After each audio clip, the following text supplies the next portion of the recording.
एक समय की बात है। एक छोटे से गांव में एक किसान रहता था।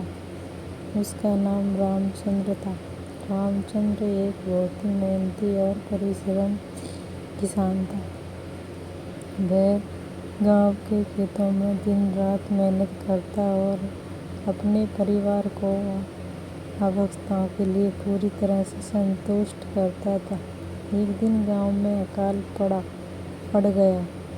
बारिश नहीं हो रही थी और जमीन सूख गई थी। सभी किसानों को अपनी फसल के लिए चिंता होने लगी। लेकिन रामचंद्र डरने वाले नहीं थे। वह जानता था कि मेहनत से किया हुआ काम कभी बेकार नहीं जाता।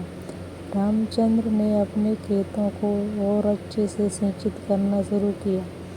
वह रात दिन मेहनत करता रहा, पानी की बचत करता रहा और पौधों की देखभाल में विशेष ध्यान देता रहा। दूसरे किसान उसे हंसते और मजाक उड़ाते रहे, पर रामचंद्र अपने लक्ष्य के प्रति सदा संकल्पबद्ध रहा। कुछ समय बाद बादल उमड़ आए और बारिश शुरू हो गई। रामचंद्र की खेती के पौधे जीवित हो गए और उनकी फसल बढ़ने लगी।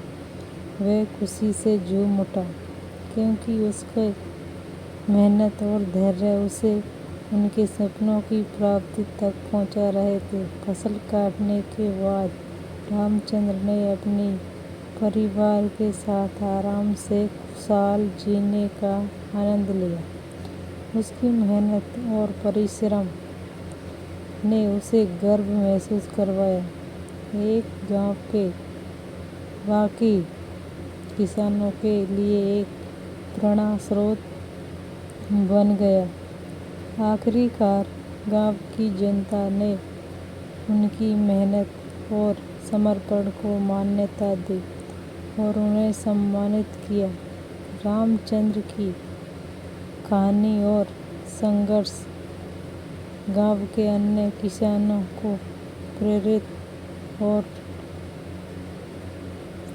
करते रहे। इस कहानी से हमें ये सीख मिलती है कि मेहनत, परिश्रम और समर्पण किसानों के लिए अत्यंत महत्वपूर्ण है।